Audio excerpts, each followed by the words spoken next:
Deus é bom e abençoador. Ele é galardoador, ele presenteia todo aquele que o busca.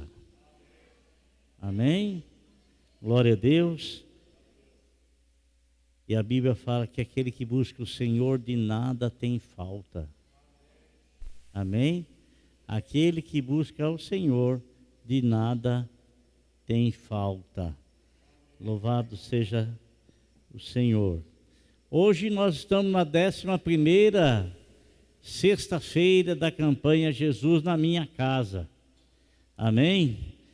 E nessas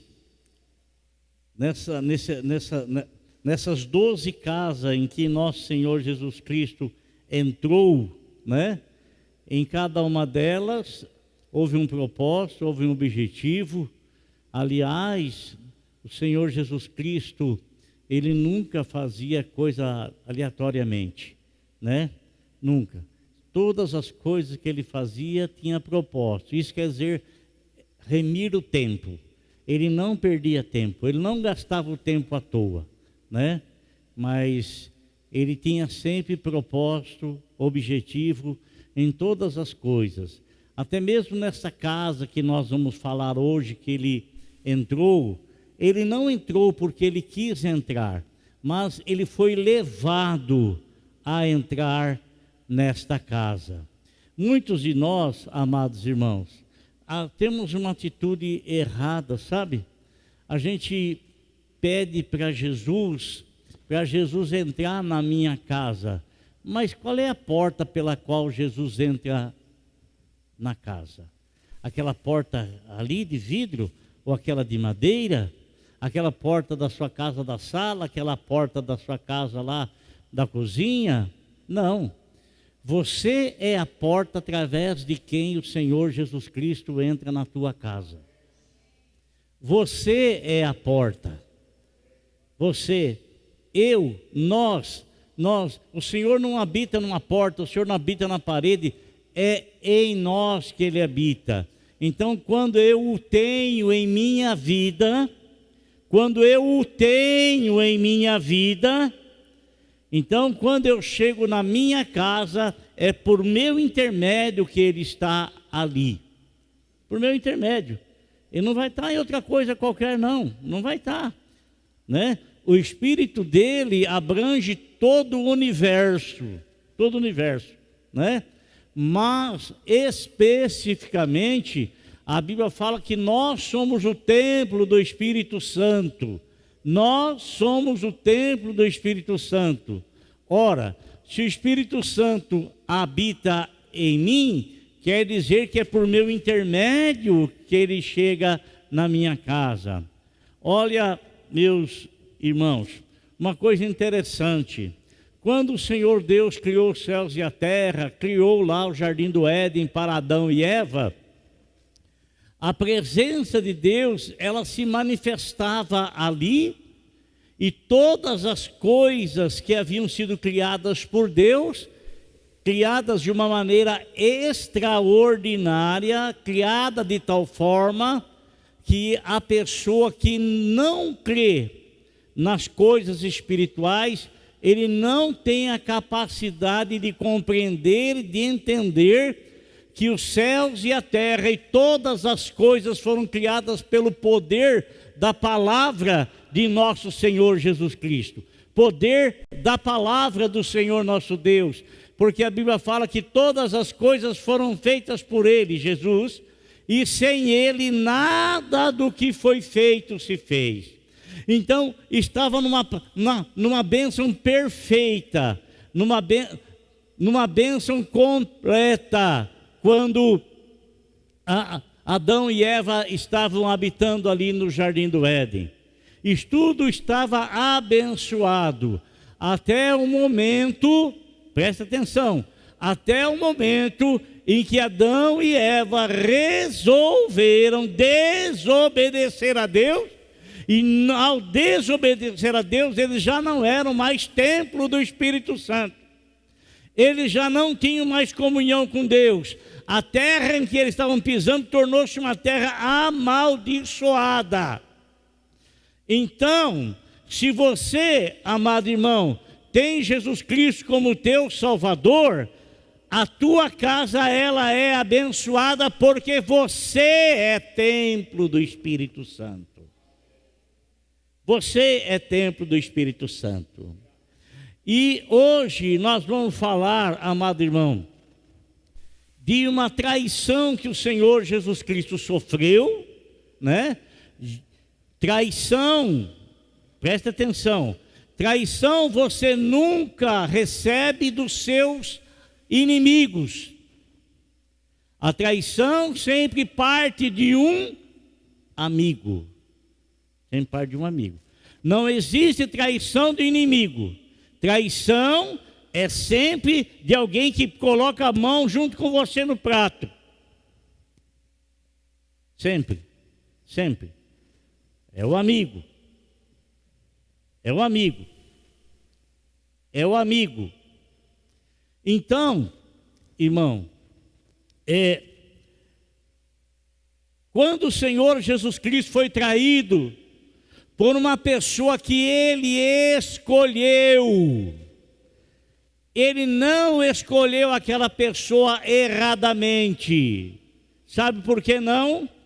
Porque quando Deus nos escolhe, Ele tem um propósito específico para a escolha que Ele fez.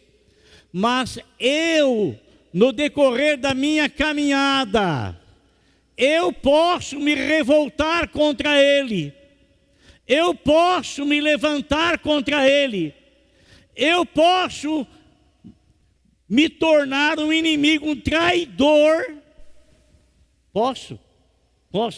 Foi exatamente isso que aconteceu com Judas.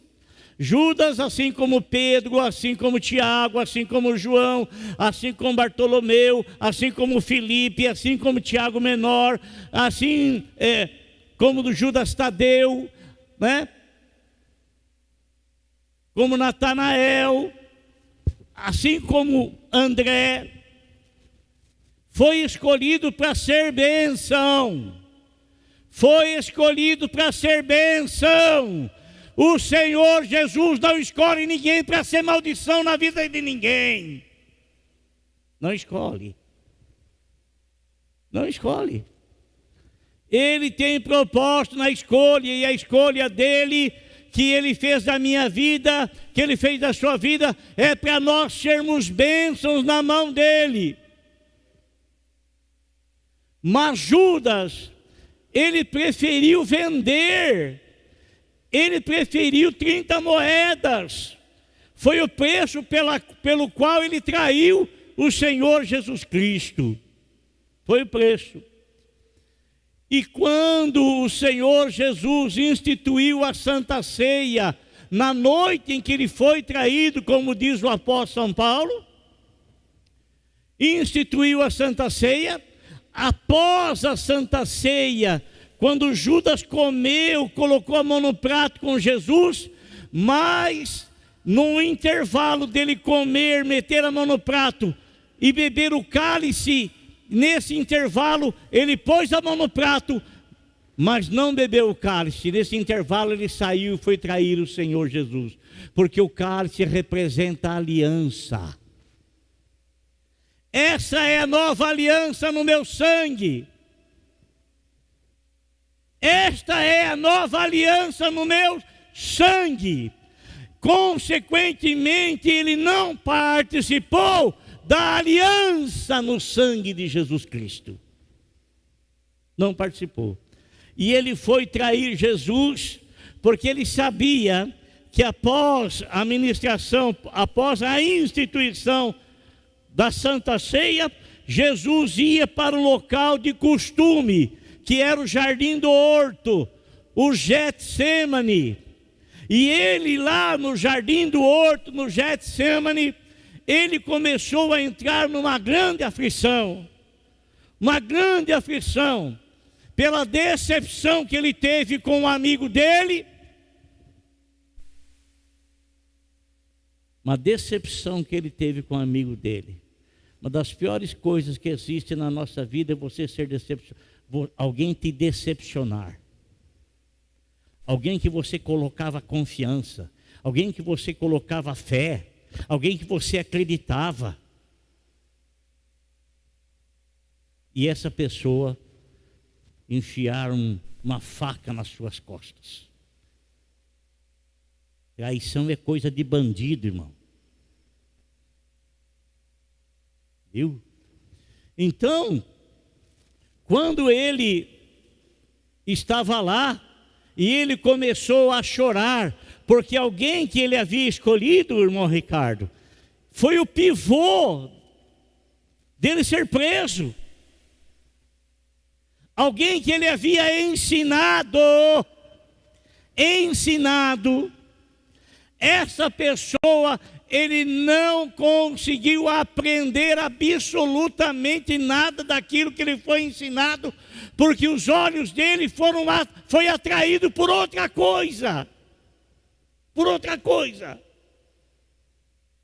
por dinheiro, pela cobiça de ser famoso. Como ele é famoso, a fama dele não é uma boa fama, é uma má fama.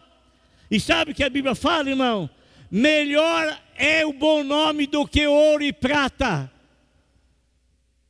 Melhor é o bom nome. Quando falarem do teu nome, a pessoa lembra, nossa, aquela pessoa, conheço ela, uma pessoa, positiva.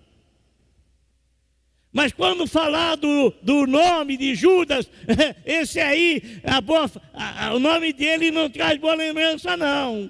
Essa pessoa aí, o nome dele não traz boa lembrança, não. O nome dele traz algo de mal que ele praticou, que ele fez, que ele viveu.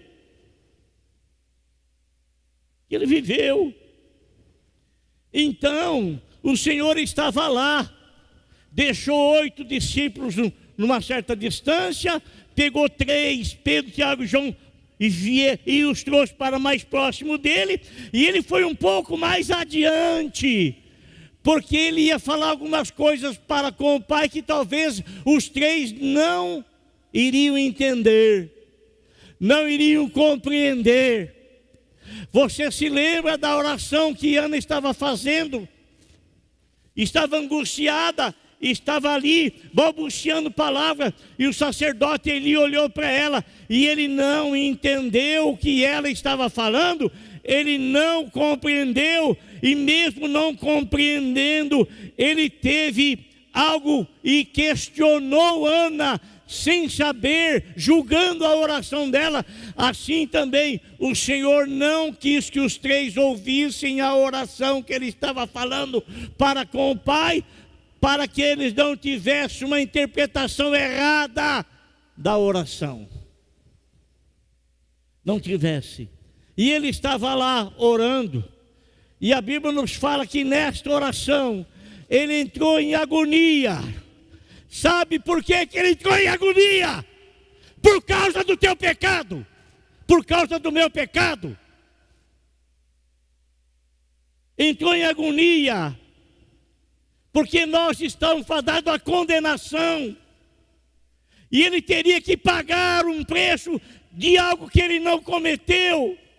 Teria que pagar um preço de algo que ele não era culpado. Mas se ele não fizesse isso por nós, nós não teríamos a esperança da salvação. Por isso eu digo para você, não brinque com o pecado. Porque quando você está brincando com o pecado, você está pisando no sangue de Jesus. E a Bíblia fala assim, lá em Hebreus capítulo 6, a Bíblia fala assim, que quem faz isso pisa no sangue de Jesus, e esse jamais vai ter uma renovação vivificadora e retomar a salvação. Não brinque. Não pense que você faz o Senhor de tolo. Não pense que você faz o Senhor de bobo. Não pense. Ele é misericordioso, e a misericórdia dele se manifesta com paciência, esperando que cada um de nós cheguemos ao arrependimento. E arrependimento não é confessar uma coisa aqui e ali fazer de novo. Arrependimento não é você confessar ali e ali fazer de novo. Arrependimento não é você ser perdoado ali e ali fazer de novo. Isso não é arrependimento. Não é arrependimento. Isso tem um outro nome. Tem um outro nome isso aí. Não é arrependimento. Porque a Bíblia fala que quem confessa o teu pecado e abandona. Ah,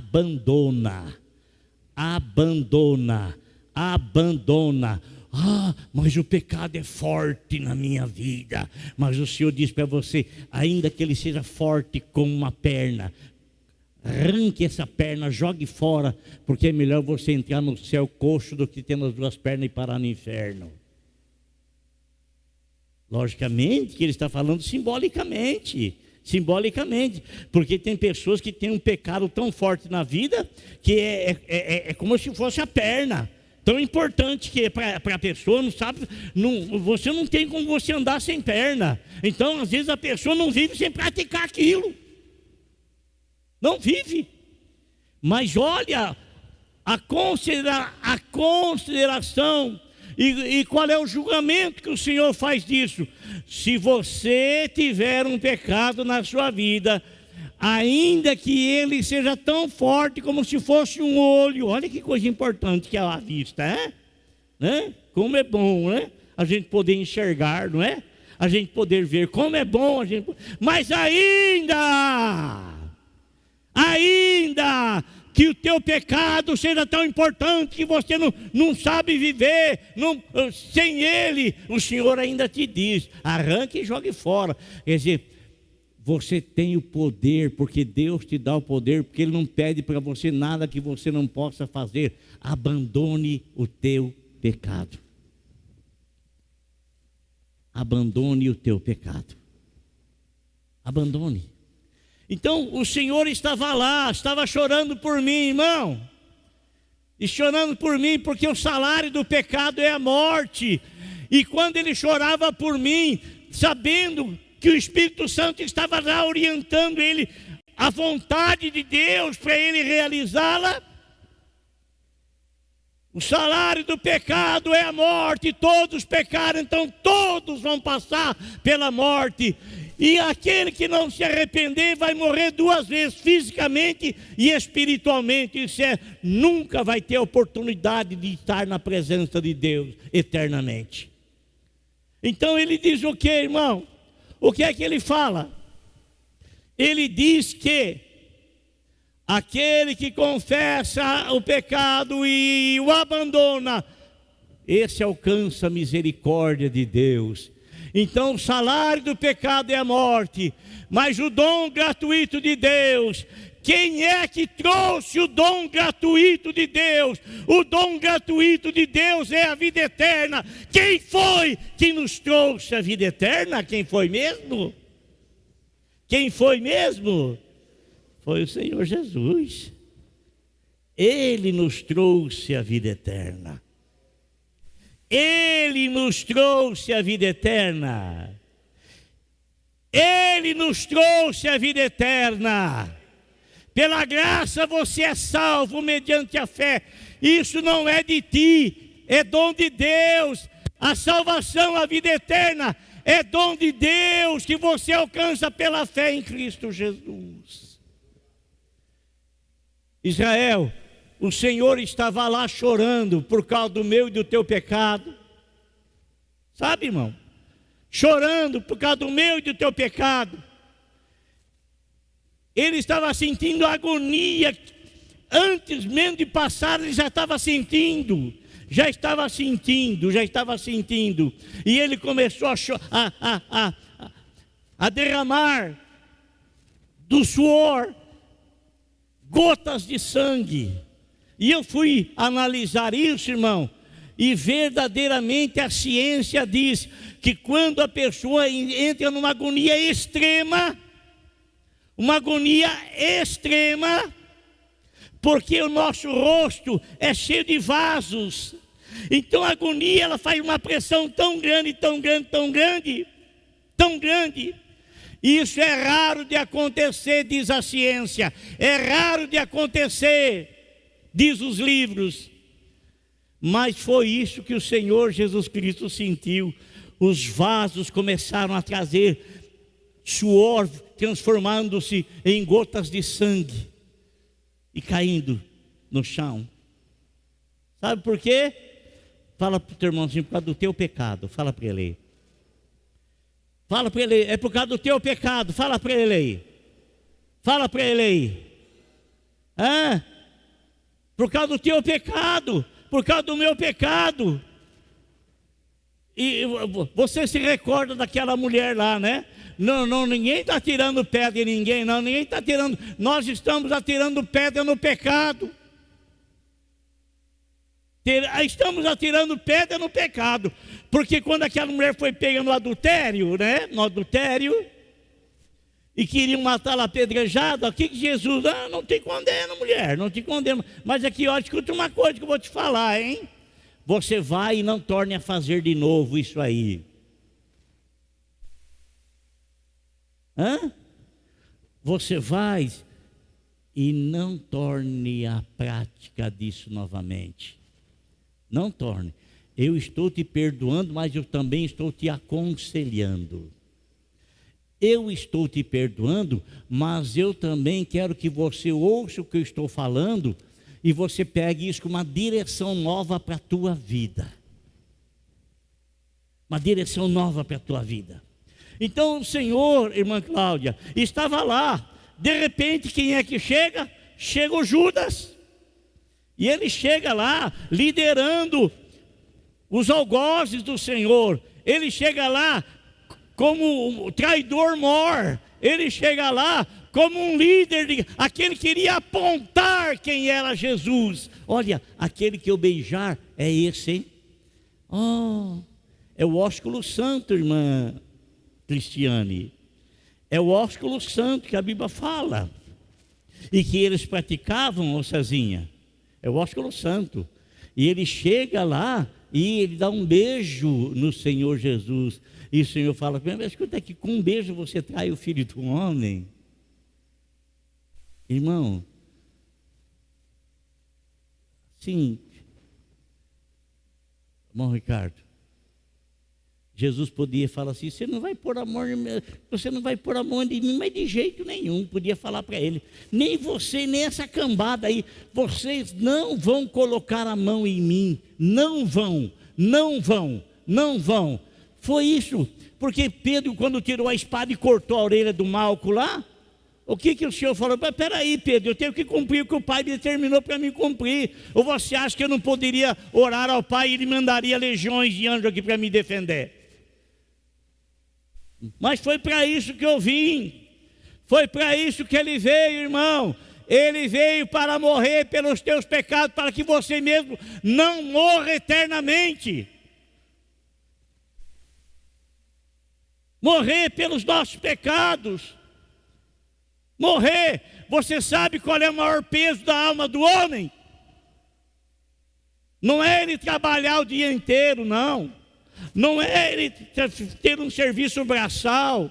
Não é ele ser um pedreiro. Não ser alguma coisa que exija energia, força dele. Não é isso. O maior peso que o homem tem na sua vida é o peso do pecado. Porque o pecado humilha o homem, o pecado envergonha o homem. E nosso Senhor Jesus Cristo não quer que os filhos dele vivam debaixo da vergonha da humilhação. E Satanás tendo autoridade, porque Satanás tem autoridade do homem por intermédio do pecado. Foi por isso que ele teve autoridade sobre Adão e Eva. Por isso.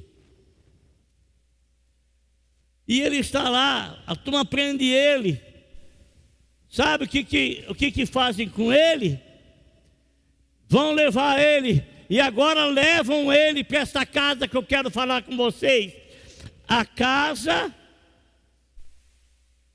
entra na minha casa. Amém? Entra na minha vida aí, na minha vida, entra na minha casa. No capítulo 26 de Mateus, no versículo 57. 57.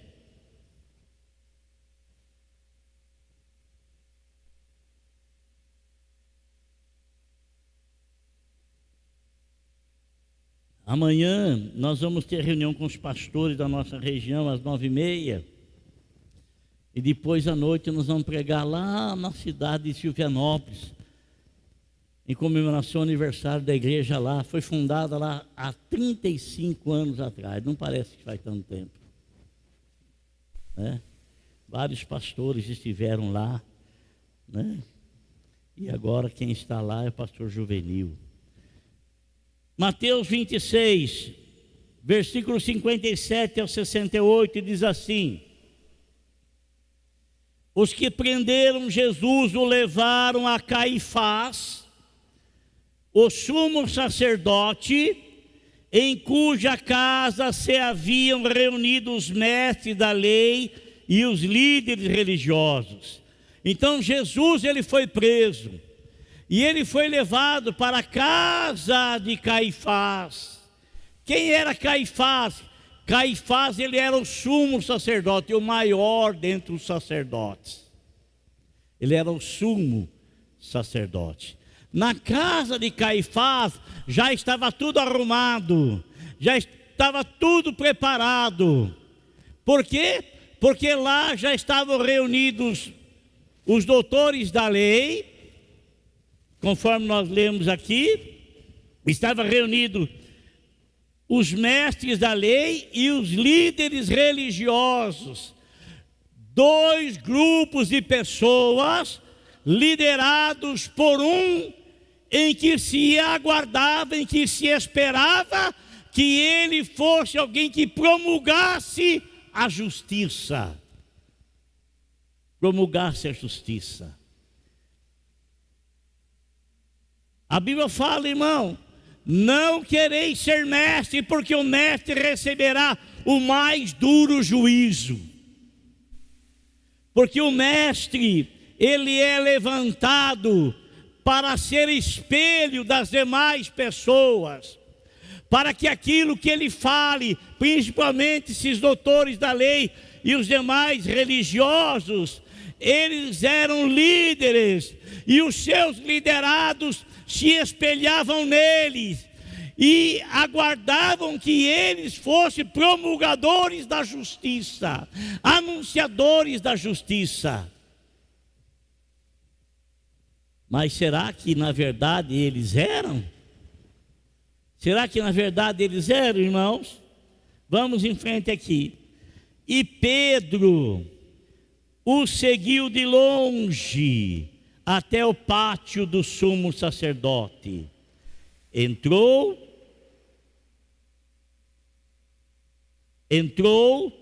e sentou-se com os guardas para ver o que aconteceria. É chuva?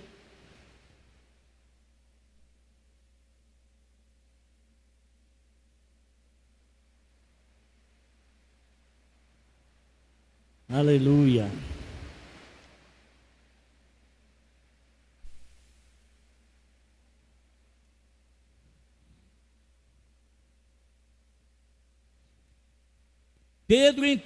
Jesus entrou na casa do sumo sacerdote para ser julgado por ele.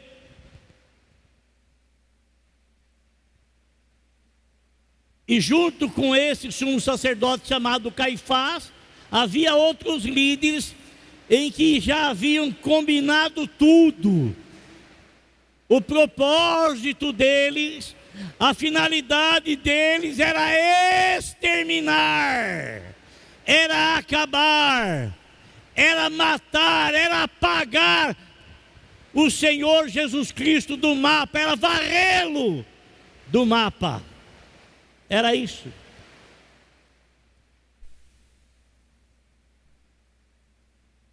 Aleluia, aleluia, aleluia, aleluia, glória a Jesus.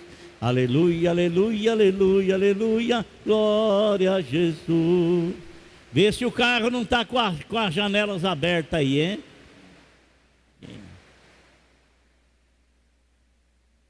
A chuva está forte pelo jeito. Você aí no fundo, Sebastião, está me ouvindo? Sebastião não está me ouvindo não, ele não me respondeu.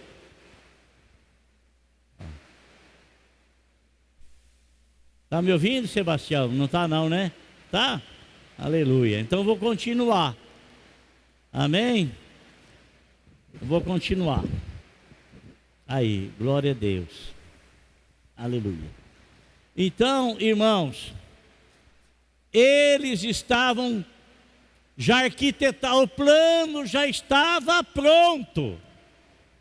Já estava tudo pronto, tudo desenhado, tudo escrito, estava tudo certo. Vamos acabar com esse homem, porque acabando com ele, consequentemente, nós vamos acabar com todos os seus seguidores. Mas, irmão, mal sabia eles que eles seriam instrumentos usados por Deus para que a vontade de Deus fosse realizada, ainda que a vontade de Deus, aparentemente, ou vou até além do que isso, não era uma coisa boa para o Senhor Jesus. Você já imaginou, irmão, alguém pagar pelos teus pecados? Você já imaginou, irmão, alguém que não deve absolutamente nada, ir lá diante do seu credor e dizer assim: eu vou pagar a dívida desse camarada aí, mas ele é assim, assim, assim, mas eu vou pagar. Mas ele é ladrão, sorteador, mas eu vou pagar. Mas ela é uma prostituta, mas eu vou pagar. Mas ela é igual aquela mulher lá no tanque de Betesda, lá no poço de Jacó. Ela já teve 5 maridos e agora ela tem um amante que não é marido dela, mas eu vou pagar o pecado dela. Vou pagar. Mas ela não merece, mas ninguém merece. Ninguém merece. Mas eu resolvi pagar. E eu vou pagar. Você aceite ou deixe de aceitar, mas a sua dívida já está quitada. Viu? A sua dívida já está quitada, a minha dívida já está quitada. Satanás, ele não tem o que cobrar de mim, porque eu não estou mais debaixo do jugo dele. Eu estou debaixo do jugo de nosso Senhor e Salvador Jesus Cristo, que perdoou e purificou os meus pecados. Debaixo dele que estou. Se você quiser continuar com a sua dívida, é só você não aceitar o pagador. É só você rejeitar que a tua dívida tenha sido paga pelo Senhor Jesus. É só você rejeitar. Aí então você vai permanecer no teu pecado e não vai ter justificativa nenhuma para ele. Não vai ter. Então eles estavam lá. Eles estavam lá, Olão. Tudo certinho, já ajeitado. Mas mal sabia eles que aquilo que eles iriam fazer, estariam fazendo, porque Deus estaria permitindo para que Jesus pudesse enfrentar a cruz por mim e enfrentar a cruz por você, para que ele pudesse provar para o mundo que a morte não teria poder sobre ele, porque ele não era pecador. Ele se fez pecado, mas não era pecador, e consequentemente a morte, ela tem poder sobre aquele que peca, sobre aquele que não peca, ela não tem poder de retê-lo no túmulo.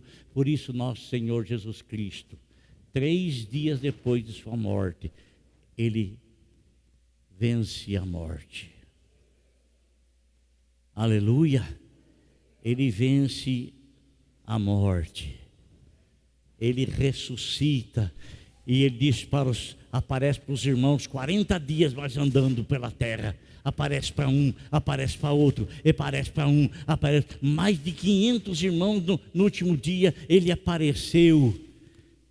E por isso esta mensagem, amado irmão, ela não para de ser pregada. Por isso que essa mensagem não para de ser anunciada. Por isso o perdão do pecado, ele é promulgado, ele é anunciado, ele é propagado na pessoa de nosso Senhor Jesus Cristo, aquele que quita a dívida de todo e qualquer pecador que recebe-o como seu Salvador. Glória a Deus. Eu vou encerrar aqui, tá bem? Ele perdoou os meus pecados, Ele me lavou com o sangue dEle. Aleluia. Glória a Deus. Ele perdoou os teus pecados. Se você aceitou que Ele tenha perdoado, então Ele também purificou você, lavou você com o sangue dEle. O sangue da nova e eterna aliança. Glória a Deus.